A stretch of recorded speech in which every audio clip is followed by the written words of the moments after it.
It's go time.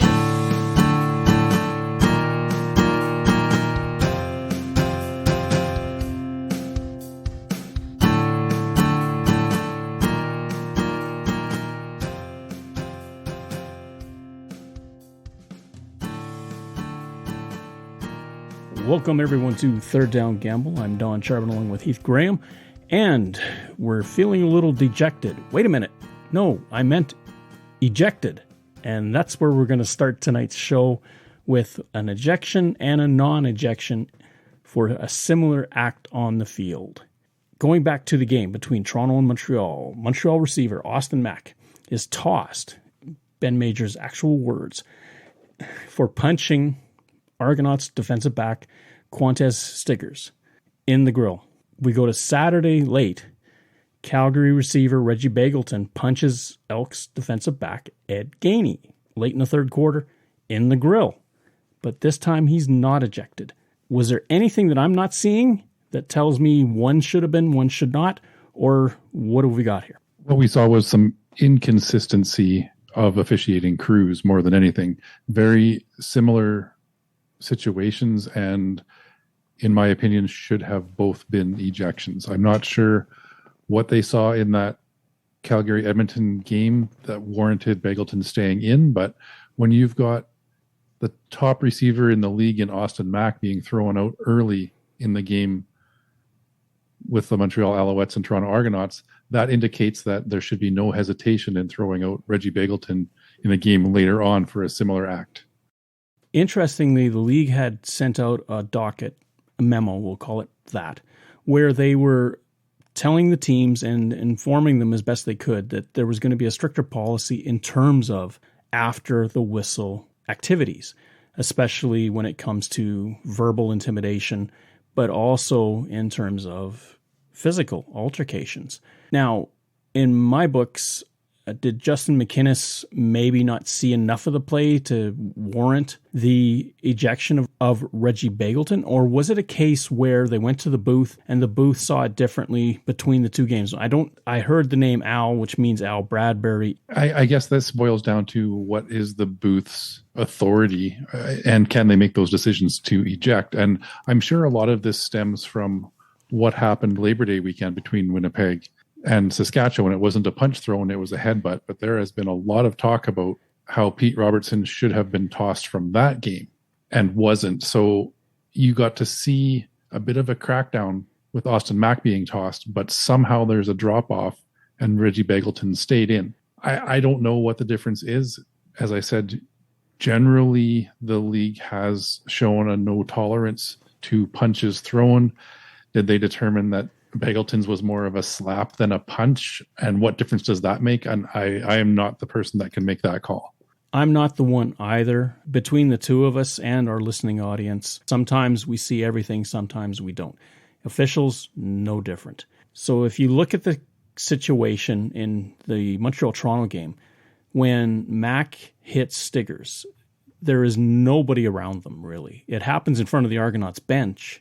There isn't really anybody obstructing any views. With the Begelton and Gainey incident, there are players milling about, and the arm comes across from Begelton in much the same way that Mack had done. You could be right. It could be the more of an open hand versus a closed hand that struck the grill. And either case, and I think I'm with you on this, you throw it, you're gone. And we may see the league eventually get there in that kind of consistency. They've come a long way this year, even just with the way they've rolled out the objectionable conducts. Basically 2 chances and you're out of the game.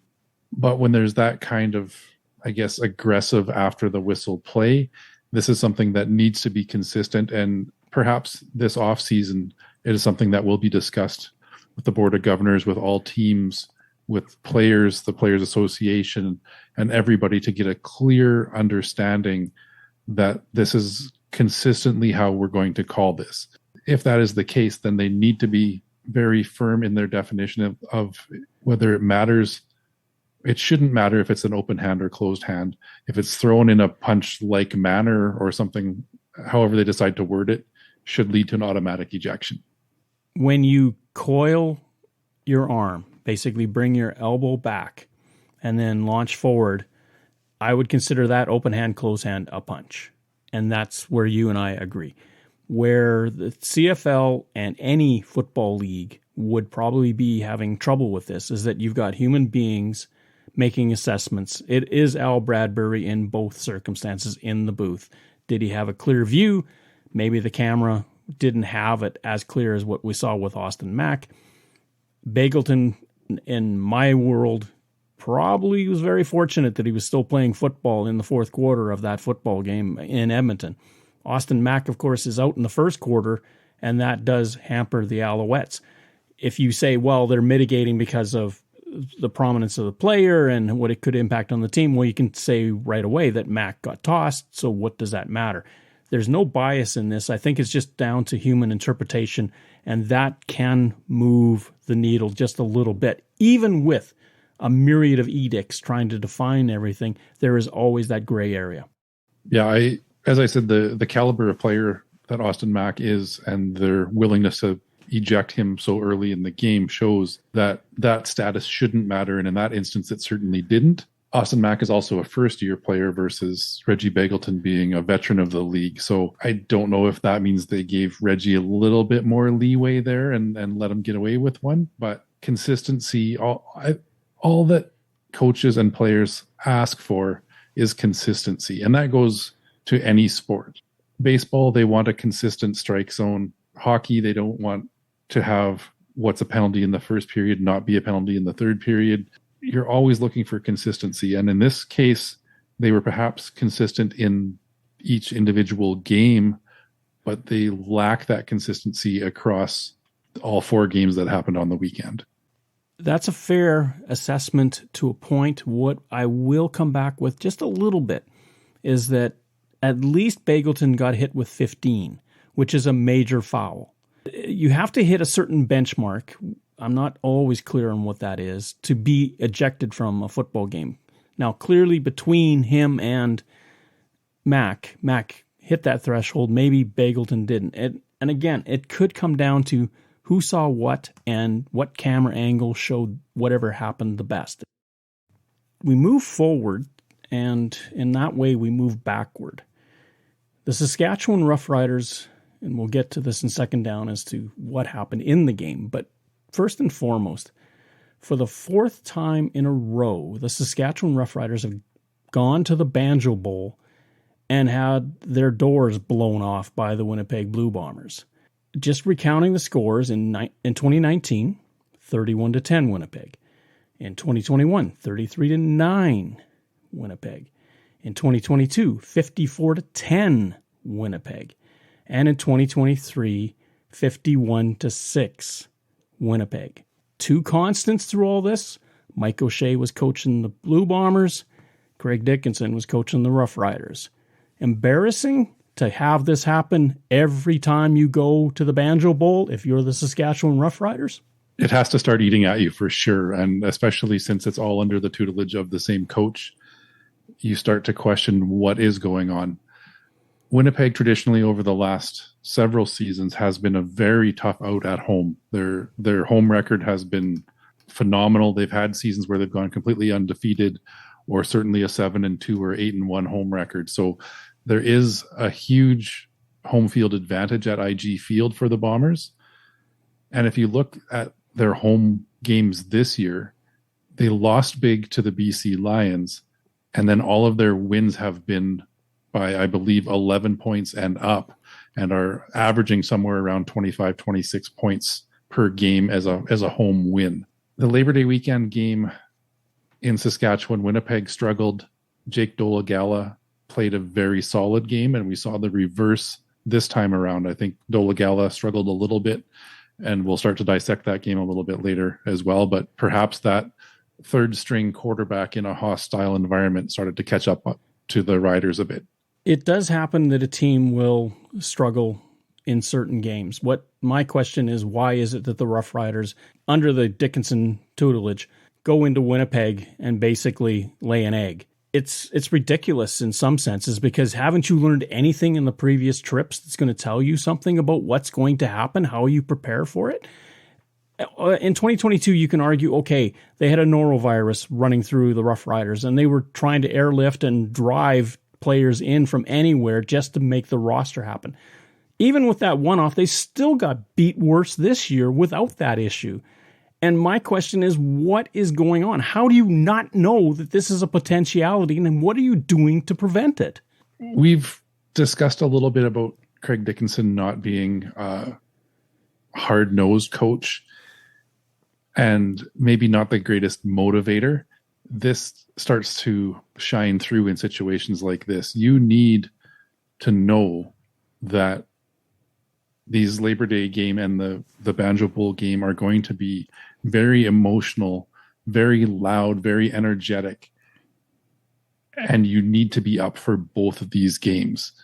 Did the Riders feel satisfied enough in the win on Labor Day weekend that they had a bit of a letdown this week, whereas the Blue Bombers were motivated by the Pete Robertson, Zach Collaros situation, motivated by their second overtime loss of the season, and really got fired up for this game? That's probably a little bit of the case, but to have it happen 4 seasons in a row, and keep in mind, Winnipeg, prior to winning 2 Labor Day games in a row, had lost 14 straight Labor Day Classic games. So some close, some by blowout. These back-to-back games are always a tough one to figure out. It's a tough one to figure out if you're not learning from what happened. The team from Regina, they'd given up 42 points by halftime. Only, I think, on 8 occasions this year has a team scored 42 or more in a full game. That, to me, speaks to something else, and it isn't fantastic coaching. Ottawa Red Blacks have now lost 6 in a row. In your mind, what do they need to do? One of the things that's been leveled against them is that they've been fairly set with their lineup. Do they need to make changes? And if so, where? Do they have to bring in at what position? This is a tough one. I think one of the biggest struggles, obviously, is the quarterback situation where they're now on their 4th quarterback. Dustin Crum has shown some flashes of ability, and certainly his scrambling has gotten him a long way in keeping these games close. I don't know where quarterback help would come from at this point to help them out. One of the biggest disappointments for me this season for the Ottawa Red Blacks is the drop-off of Jalen Acklin. He didn't have a stellar year last year, and this year has been inconsistent. He's had some great plays, some great catches, but he seemed in 2021 to be trending to be an elite receiver in this league, and he has fallen off drastically. The receiving core as a whole might be a little bit of a weakness. You need to have players that are able to support a rookie quarterback, and there seems to be a little bit of a lack there. All in all, I don't believe you need to make drastic changes to that Red Blacks lineup. They've had some unlucky breaks with injuries, and they've been in most of these games. You can't say they've been blown out of the water a lot of times. And it's the learning curve and learning how to turn those close losses into close wins. Ottawa is 3rd last in terms of points per game. As you say, the last 3 minutes seem to escape them. And one of the things that when we saw them with Dustin Crum was that everyone called it Crumtastic or whatever the adjective you wanted to use, because they won their first 2 games in dramatic fashion in overtime over 2 very quality teams. Since then, they haven't done that. And what's more, they've given away games in the last 3 minutes. Does this ever fall back on Kahari Jones or Baron Miles for something that has broken down? We think back to that Hamilton game or Montreal where deep passes beat them. With a 6-game losing streak, everybody in that organization needs to look within, and what they have all done, be it coaches, coordinators, players, etc. There's teams, I mean, you look at the Edmonton Elks this year, started off on a 9-game losing streak, have now won 3 of their last 4. So they've kind of gone the opposite way, where they have grown as a group and learned to win. I think back to Winnipeg a few years ago. They were a 4-14 team, and people were saying this is the best 4-14 team we've ever seen because they continued to lose close games. They continued to build, continued to work with what they had, make the little roster moves where needed, learn what areas to focus on. So I believe the Red Blacks can turn it around. It might not be enough to get them into the playoffs this year. If they are confident that Dustin Crum is a future starting quarterback in this league, what pieces do they need to support him? Or if they're already trending to looking at other quarterback options in the future, he's the stopgap to get them through this season, and then they start adding those little pieces here and there to turn those losses into wins. Games where 4 points or less decided the outcome. Ottawa is 2-4. Teams that are in that same league with them, the Calgary Stampeders, also 2-4. Team that has gone the other way in those situations, Saskatchewan Roughriders, 5-1. Saskatchewan 5 out of 6 times have won a close game, and yet Ottawa, Calgary, each of 33% of the time won a close game. So then you start looking at Saskatchewan and go, okay, if they're 5-1 in close games, but they're a 6-6 team, what's going on in those other ones? Exactly. And you can point to road success versus home success in a lot of this, although Ottawa is struggling at home. Ottawa has only 2 wins at home all year.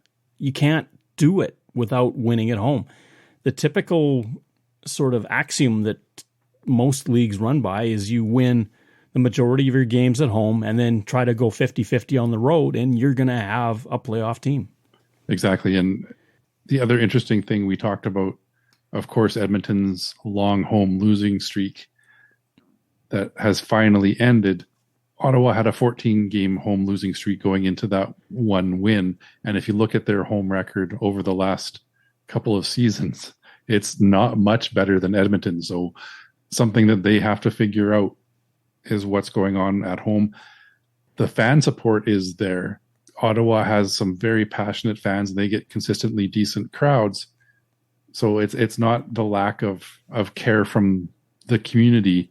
There's something within that is not working out for them that they have to figure out. Second down. So let's start second down with the discussion of the Ottawa Red Blacks, as again, they lose a close one at home. 27-24 to the Hamilton Tiger Cats. Battle of the rookie quarterbacks, and Taylor Powell wins the battle, at least on the scoreboard. Another close game, another home loss for the Red Blacks. I'm very interested in watching some of these young quarterbacks this season to see where the trend will take them. And Taylor Powell, of course, his first pass in the CFL was a touchdown. He didn't throw another one for the next 3 games. He's back on track now and seems to have settled in at that quarterback role. Dustin Crum has gone a little bit the other way, where he came in with a bang and has started to fizzle out a little bit. So I'm not giving up on either one of these quarterbacks as a future starter in the league. As they get more confidence, get more familiar with the playbooks, the players, the Canadian game as a whole, I think they're both going to be fine. It remains to be seen if either of them are going to be an all-star caliber quarterback when it's all said and done. Taylor Powell was 21-32 for 326 and 3 touchdowns.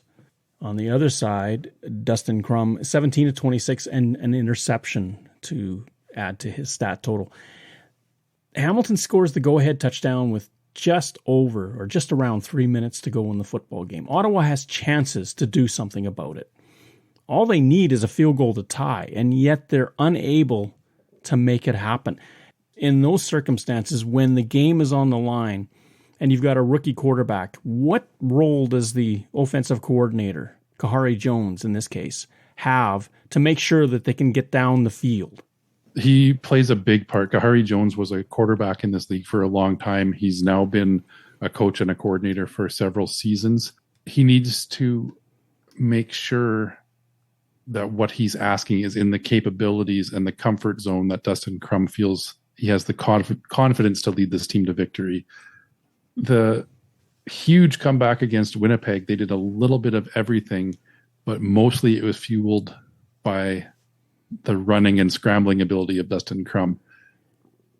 He had some rushing yards in this game, but not to that same degree. Granted, other teams are catching on to what he's doing a little bit now as well, so he doesn't have the free reign to just continue to run wild. You have to look at what he does best, and maybe some more quarterback run plays were necessary to get the Red Blacks down into field goal range where Lewis Ward could tie this game up. One could argue that, although I'm a little bit reticent about having my starting quarterback run to win the football game, although Crum did obviously run for a touchdown against the Blue Bombers in overtime in Ottawa. The fumble that he has in the final minute, of course, crushes any hope. The defense doesn't stop Hamilton. They get a first down. They can run out the clock with just over a minute to go, so they do that. Hamilton, full marks to them. We heard it ad nauseum during that broadcast. Short week or 3 practice days, not much time to prepare after their game against Toronto. One thing that I thought was very astutely put out was that Ottawa could have really had an up-tempo approach to the game. Don't use the entire 20-second clock, the myth of the 20-second, which is closer to 35. Don't use it. Just get to the no huddle and go. And I think they could have done that with Dustin Crum. I think his knowledge of the playbook is sufficient enough that he could have worked it.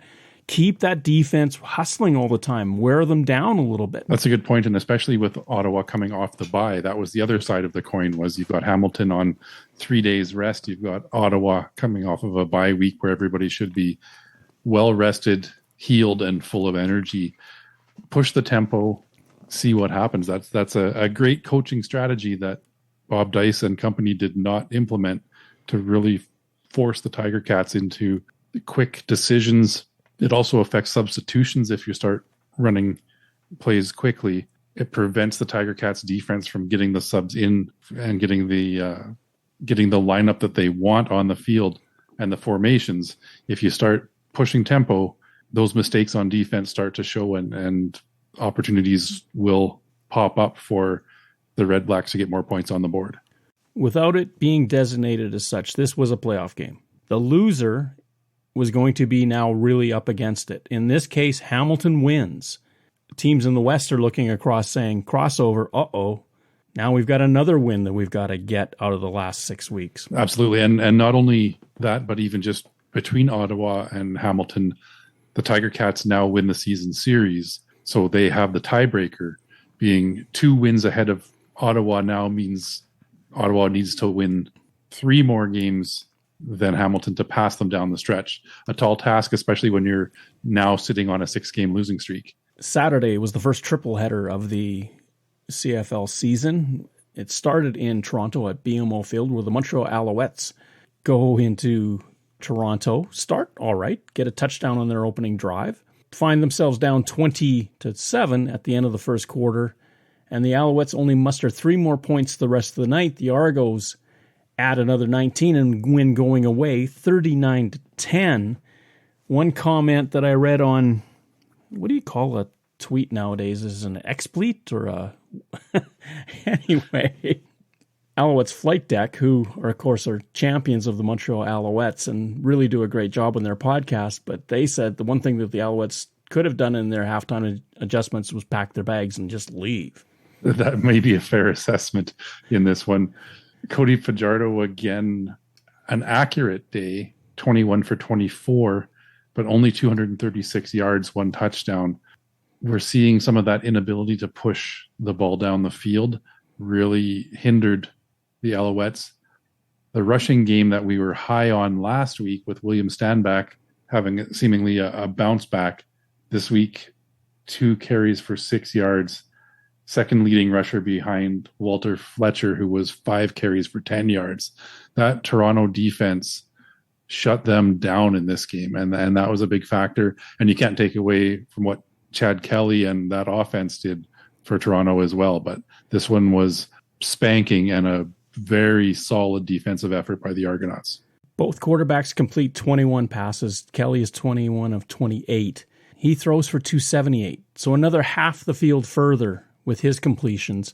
for him. Now, missing Mac, as we talked about in the opening, was huge for the Alouettes because he's proving to be their number one threat to any defense. But with the nature of the game, and especially when you're a team that's frustrated, and clearly the Alouettes are, things like this do happen. A.J. Ouellette goes for 19 carries and 105 yards, 2 touchdowns. Andrew Harris, working his way into retirement, gets 21 yards on 6 carries. Yeah, the running game made a difference. A.J. Ouellette is well on his way to being one of the top 2 or 3 running backs in the league. And Andrew Harris is very limited in use now, but still useful for that Toronto Argonauts offense. As you mentioned, 6 carries for 21 yards. And a key part of Harris's game, he has not lost the ability to block. And that is a huge factor to help protect Chad Kelly on pass plays. You see Andrew Harris cycle in for some of those. And having that extra guy, you don't often see Andrew Harris get beat. We haven't seen Andrew Harris get beat much over his career when he's in there as the blocking back, and he's carrying that consistently through. A.J. Ouellette will have learned a lot from working with Andrew Harris these last couple of seasons. They're both powerful runners when they hit that line, and Ouellette is going to be exciting to watch for years to come. Do the Alouettes ever consider moving away from Fajardo and looking at Caleb Evans to take them from this point forward? Granted, we know that Evans has a more propensity to throw an interception, but he also seems to generate more offense when he's out there. He's a bit higher energy than Cody Fajardo. The Alouettes seem to be very much still set on Cody being their number one guy. Toronto has all but locked up first place in the East. They need one more win, I believe, to lock up home field advantage throughout the playoffs. They've already clinched a playoff spot. The Hamilton Tiger Cats coming on, you have to look at securing a home playoff date. That's the most important thing going forward now for Hamilton and Montreal. And if Fajardo is struggling, you need to figure out how to keep ahead of those Tiger Cats. And it might be worthwhile to give Caleb Evans a start here somewhere along the way. Game 2 of the 3-game set was in Winnipeg at IG Field, where the Blue Bombers rolled off 42 first-half points, lead 42-6 at halftime, and win going away 51-6 over the Saskatchewan Roughriders. Huge crowd. This game was sold out for weeks in anticipation of what could happen. I'm sure most of the fans went away happy. Winnipeg talks a lot about just going 1-0 every week and not having any ulterior motives. They say the right things in the interviews, but you have to think, given what happened Labor Day weekend in Regina, not just the loss of the game, but the Pete Robertson, Zach Collaros incident had to fuel them a little bit. They came out and showed what they are capable of playing to their full abilities. Were it not for a Kenny Lawler drop in the end zone, they would have had 7 straight touchdown drives. Jemison Sheehan didn't punt the ball until the last 45 seconds of the game. This one was all hands on deck. The interesting thing that happened was the Rough Riders went down and kicked a field goal on the first possession of the game. Watching it, Winnipeg's kickoff coverage was a little bit suspect. Great field position to start the game for the Rough Riders. Here we go again. A roughing the passer penalty got them into field goal range, looking like it was maybe going to be another really chippy game. And then Winnipeg took over. Winnipeg had 35 minutes of possession, 32 first downs. Saskatchewan just 14 first downs. Zach Collaros, 18 of 21 for 319. Now remember, we just talked about 2 quarterbacks that completed 21 passes. Neither one clipped 300.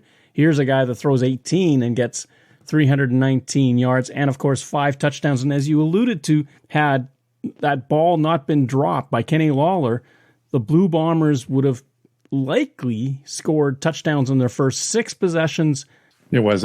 We talked last week about quarterback efficiency ratings and do they really mean anything?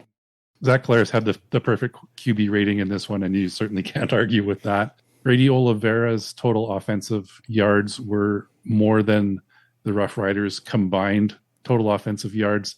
There's blowouts and then there's blowouts, and this one was really one-sided from the first quarter on. We could sit here and dissect everything all night. The one the play that impressed me the most and didn't really get a lot of coverage from the play-by-play guys from TSN was, and if you want to go back and figure out which one this was, on the 5th touchdown drive in the first half for the Blue Bombers. The scoring play, Zach Collaros faked a handoff to Brady Oliveira, rolled out of the pocket, pump faked the dump off to Drew Wolotarski, and bombed one to Dalton Schoen. The complexity of that play, they showed every aspect of it, and it was drawn up and executed perfectly. I don't think there's a better representation of what the offense did all game other than that one particular play. For Saskatchewan, Jake Dolegala, 15-21 for 113 yards. Shea Patterson got to see the field, 3 of 3 for 26 yards. Saskatchewan, there's always this chatter about we got to flush it, we got to move on. But at some point, as I was talking about in first down, there's something that you got to correct. There is something fundamentally wrong going on that this happens year after year after year. I don't know how you flush that. And if you don't, there's a team from Edmonton coming. Yeah, and that's one strength for the Bombers all season as well, is they've had 3 losses. Every time they've come off a loss, they've won big in the next game. The 2 teams that they've lost to, that they've played again, they have blown them out of the water. Fortunately for the Ottawa Red Blacks, they won't see them again this season, because chances are that one would go the other direction quite badly as well. So the Bombers certainly have that ability to flush it and move on. We've seen that in all of their bounce back games. The Rough Riders, this is going to be a test. Edmonton, as we've said, has won 3 of the last 4, trending the right direction and are getting hungry. They're seeing that they're not completely out of this playoff race yet, and a great opportunity is going to be this game against the Riders. The nightcap from Commonwealth Stadium, the Calgary Stampeders in the rematch with the Edmonton Elks. Calgary this time become the victim of a fourth quarter rally and lose 25-23 on a final play field goal by the Elks. A little bit of revenge in this one as well. Winning both sides of a back-to-back are always tough. Statistically, more often than not, it's a split. And the Elks let one slip away in Calgary on Labor Day and turned things around. Trey Ford did not have a great start to this game, but he found a way to finish strong. 4 pass completions for Trey Ford in the first 3 quarters. He may have got one at the end of the third, but he was on 11 yards at halftime. And you began to wonder, was he going to be playing in the fourth quarter? Because that kind of statistical output isn't going to get you very far. However, in the fourth quarter, he lights it up. Finishes the game with 14 of 22 for 173 yards and a touchdown pass mixed in with 2 interceptions. Jake Maier, 21 of 29 for 210, 2 TDs. What was Calgary doing in the fourth quarter? Why was everything 2 and out? It's kind of the opposite of what we saw from Jake Maier 1 week earlier. Football's a funny game, and as much as people like to pretend that momentum isn't a thing, it's amazing how it will affect players' confidence. That Calgary offense just struggled to string anything together, and you give a team a chance to hang around. Trey Ford, again, as dangerous with his legs as he is with his arm. The escapability and his ability to keep a play alive goes a long way. And we saw another 8 carries for 82 yards, but some huge scrambles to get away from trouble and find somebody downfield late in the game is what helped them turn things around and pull off the win. 1 first down for the Calgary Stampeders in that entire fourth quarter, and that happened on their first drive. It almost looked like they went into a shell. And that final drive, when they had a chance after a huge third down stop by their defense, they could put the game away. They went into a running shell and did not get anywhere, could not kill the clock, and left the Elks 35 seconds to come down the field and get that field goal. Now, there's going to be some talk about the pass interference call. Was it not? It looked like at the top of the route where the receiver is, Dylan Mitchell is making his move to the inside. He does get twisted just a little bit, but the actual act at the very end, whether it was, whether it wasn't, you got to ask yourself what happened that brought you to that moment. That's just it. You can't single out one particular play that cost you the game. You have to look at what you did to execute throughout. I'm waiting for the day where offensive coordinators stop going into this shell to protect the lead. I know you're playing with the clock. You want to do things to keep the clock running. If you've been successful passing the ball, moving the ball forward all game, why do you go away from it? All you're doing is you're taking a little bit more time off the clock, but you're not gaining yards. So you're really still putting yourself at a disadvantage. If you run the ball twice, get stuffed, you've taken time off the clock, but now you're giving away field position. If you take a couple of shots, even 12, 15 yards down the field and get a completion or two, you're turning that field around. You're winning that field position battle. A huge game for Kevin Brown. 15 carries, 143 yards. Nice night for him, and he scored an early touchdown for the Elks. He did, yeah. There are some exciting running backs to watch in this league right now, and Kevin Brown, we saw some potential late last season, and he settled into that role now as well. Great to see not only his running ability, but you've got Trey Ford in the mix. As much as you don't like seeing quarterbacks run, Damon Allen is one of the top rushing yardage leaders in the CFL history, was a quarterback, and you've got guys that are that kind of capable. They can do some damage. Eugene Lewis really putting a stamp on this game. A couple of big fourth quarter catches, 5 receptions overall, 89 yards. He and Trey Roberson had a battle all night long. We're finally seeing Eugene Lewis over these last few weeks doing what we had hoped he would do when he joined the Edmonton Elks. Injuries slowed him down a little bit. That maturity, that leadership is what the Elks receiving core has needed. You've got Manny Arsenault as well, who is a longtime veteran in this league, but Eugene Lewis is the number one receiver and is starting to show why he was worth that big contract. And if you're wondering, in the race to 2,000, who's leading? Kenny Lawler, the Winnipeg Blue Bombers. Heath, his number is? He's 13th in the league overall with 579 receiving yards. And Dylan Mitchell of the Edmonton Elks, his number is? Dylan Mitchell is 23rd with 456 yards. Now keep in mind as well, Dylan Mitchell has played all 13 games for the Edmonton Elks. Kenny Lawler has played 7 for the Winnipeg Blue Bombers. Third down. We move to Week 15 in the Canadian Football League as we've turned into the heart of the race to the finish, starting with a rematch. The Toronto Argonauts are in Montreal to take on the Alouettes. The Argonauts 6.5-point favorites. The Argonauts have beaten the Alouettes both times, once in Montreal, once in Toronto.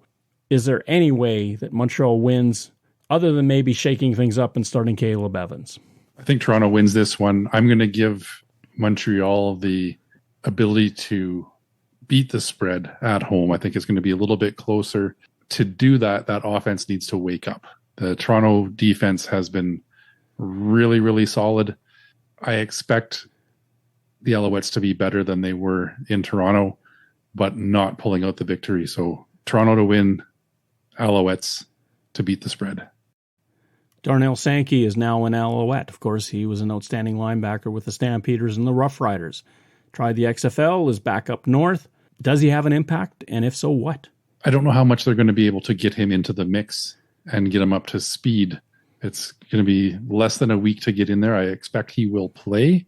I don't think he's going to be a huge difference maker yet. It's going to take him a week or two to reacclimate himself to the CFL. The game score will be closer than what it was in Toronto last weekend, but Toronto will cover. The big one, Friday night, the second half of the doubleheader. And big, why? Because it's Saskatchewan hosting Edmonton.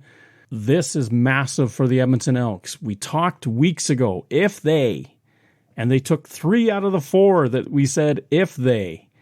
Now this is the game that we pointed to then and said if they do this, they have this opportunity when, here it is. They are in Saskatchewan to take on the Rough Riders. The Rough Riders, 2.5-point favorites, coming off a massive loss to Winnipeg. Edmonton with a big win over Calgary. If Edmonton wants a shot at the playoffs, they have to do it here. I'm excited to watch this one. This has the makings to be a great game. 2 teams with something to prove. The Riders need to prove that their home win on Labor Day weekend was more of an indication of where they are as a team than this loss in Winnipeg last week. Edmonton wants to show that they are a contender despite the start of the season, that they want to make a second half push. I don't know how to call this one. I'm going to give the edge to the Riders at home. So it's Riders by a field goal to cover the spread. I think that they will do that, but I'm not going to be shocked if Edmonton comes in here and pulls off the win. Saskatchewan at home has been an interesting watch because the games are close. We think back to the game against Calgary where they lost on a last play or a last second field goal. You look at the game against British Columbia where it was a big stop at the end of the game that kept that win. They won in overtime over Winnipeg. One would think that just because of that alone, the game is going to be close. Trey Ford, how does he measure up? Pete Robertson will be back in the lineup for the Rough Riders. How does that change things? 2.5 points, as we say, the home team, just by nature of the beast, gets 3 points. So technically, odds makers are giving a little nudge to the Elks and saying they're probably going to win this football game. I think it's fair based on the trend that we have seen from each team. As I said, though, I do predict that the Riders will pull out the win in this one.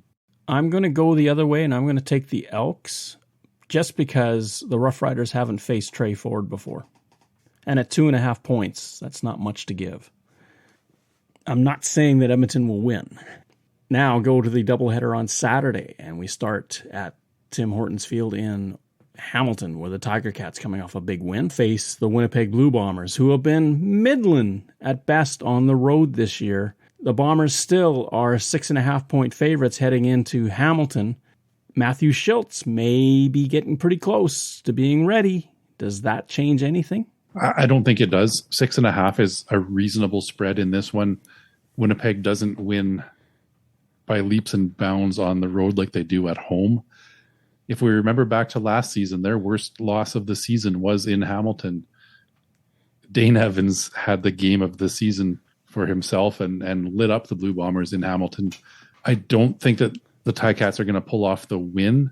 I believe Winnipeg will cover this spread. It's not a huge spread, but I don't expect them to win by 25-30, 35-40. It's going to be a much closer game than that, but Winnipeg will cover the spread in this one. Winnipeg may win, but I don't believe they will cover. The Tiger Cats, whether it's Taylor Powell or Matthew Schultz at the quarterbacking position, will provide enough. It seems as though that Scott Milanovich's offense is starting to take shape. And one thing that Winnipeg is susceptible to is the running game. Hamilton's running game is pretty good when they really trust it. I'm going to give Winnipeg the nod to win, but I'm not going to give them the nod to cover. The final game, another team coming off the bye, the British Columbia Lions take on the team that had just come off a bye, the Ottawa Red Blacks. The Red Blacks, losers of 6 in a row, now go into British Columbia, where the Lions at home are 9.5 point favorites. Do the Red Blacks have a chance? I successfully called the Bombers to blow the Riders out of the water last week. This is my blowout of the week here. I think that Ottawa traveling across country for the late game in a doubleheader, things point to the BC Lions coming off a bye, well rested, wanting to stay as close as they can to the Bombers in the standings to still have first place in their sights. This is a big must-win game for the Lions in that regard, and I believe they're going to come out and win this one, cover the spread, and then some. Last time the BC Lions were at home, they were against the Hamilton Tiger Cats, and look what Hamilton did to them, a 30-13 beating of the BC Lions. That's got to be fresh in their memories. Do they have enough to put away the Red Blacks with that much of a spread? Most likely. I would be hard-pressed unless something happens to Vernon Adams Jr. and he has an off night to think that BC is going to have any trouble with Ottawa, especially now that Abdul Kenna, defensive back, is out for the season with a broken hand.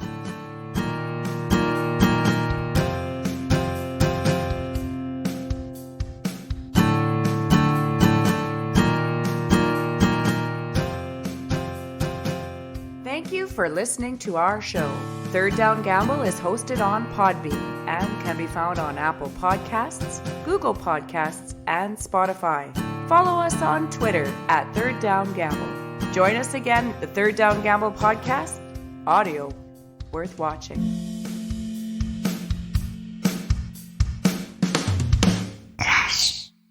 Third Down Gamble uses the expert resources provided by Canadian Football League player and game statistics for analytics, game notes, and statistics, and 3downnation.com for news, insight, and in-depth analysis. Please visit cfl.ca and 3downnation.com for the most up-to-date information on the Canadian Football League.